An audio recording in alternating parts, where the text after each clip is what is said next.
გამარჯობა ჩემო კარგებო. კეთილი იყოს თქვენი მობრძანება ჩემს არხზე. ამ ცხელ დღეებში დარწმუნებული ვარ, რომ ძალიან მოგეწონებათ დღევანდელი რეცეპტი. ერთი ვარიანტი არის იმათვის, ვინც არ იყენებს რძის პროდუქტებს. ხოლო მეორე ვარიანტი მათვის, ვისაც გემო და სისწრაფე უყვარს. სულ 3 წუთში უგემრიელესი ნაყინი მზად იქნება. გამოვრიცხოთ ის დრო, სანამ გაიყინება. მოდით დავიწყოთ. პირველი ვარიანტი არის მცენარეული ფრეშ ნაყინი. დაგჭირდება მხოლოდ 3 ინგრედიენტი. პიტნა, ლიმონი, შაქარი ან შაქრის შემცვლელი, მე ვიყენებ სტევიას და რა თქმა უნდა წყალი. სულ ეგ არის.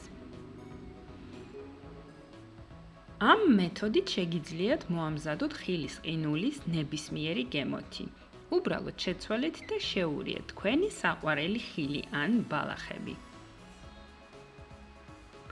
ესე იგი ბლენდერში დავამატოთ 2 ლიმნის ცედრა, 2 ლიმნის წვენი, წყალი, სტევია ან შაქარი გემოვნებით, პიტნა 1 შეკვრა.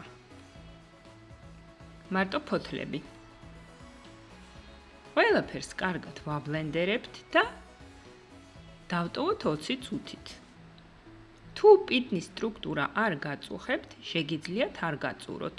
თუ გირჩევნიათ ხილის ყინულის გლუვი ტექსტურა, გაწურეთ და შემდეგ გადაანაწილეთ ფორმებში. ფორმები უნდა იყოს ცალ-ცალკე, რომ ნაყინი ამოვიღოთ ადვილად. საყინულეში ვტოვებთ მინიმუმ 6 საათით. უკეთესია ღამე დატოვოთ. ეხლა განვიხილოთ მეორე ვარიანტი. კრემოვანი ნაყინი ხილით სახლის პირობებში.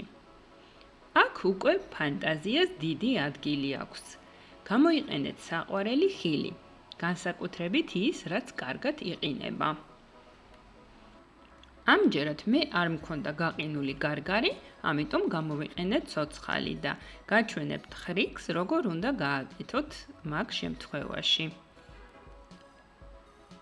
ნებისმიერი ხილი, ცხიმიანი ნაღები, მინიმუმ 30%-იანი, შაქარი, ან ჩემ შემთხვევაში სტევია, ან კიდე შეგიძლიათ გამოიყენოთ შესქელებული რძე, ძალიან გემრიელი გამოდის. ჩვეულებრივ საჭიროა გაყინული ხილი, მაგრამ თუ ასეთი არ გაქვთ, გამოიყენეთ ჩვეულებრივი ხილი და დაამატეთ ყინული. ყველაფერს ვდებთ ბლენდერში და ვაბლენდერებთ კარგად ერთგვაროვანი მასის მიღებამდე. ანუ რამოდენიმეჯერ შეგიძლიათ დააბლენდეროთ, ჩამოიტანოთ ყველაფერი კედლებიდან დაბლა და ისევ დააბლენდეროთ. გადავანაწილებთ ფორმებში. ან თუ არ გაქვთ ნაყინის ფორმა, შეგიძლიათ ჩვეულებრივ კონტეინერში ჩაასხათ, მაგრამ უფრო რთული იქნება მაგისი ამოღება. თუ გააკეთებთ კონტეინერში, მაგ შემთხვევაში მაცივრიდან ამოიღებთ, შემდეგ ცოტა ხნით გააჩერებთ და მერე უკვე ადვილად ამოიღებთ. გადავიტანოთ საყინულეში მინიმუმ 6 საათით, აქაც ჯობია ღამით. როცა გნებავთ, მიირთვით.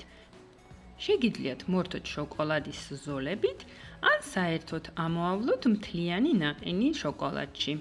მიიღებთ ნამდვილ ესკიმოს. გისურვებთ გემრიელ, გრილ და ხალისიან ზაფხულს ჩემო კარგებო.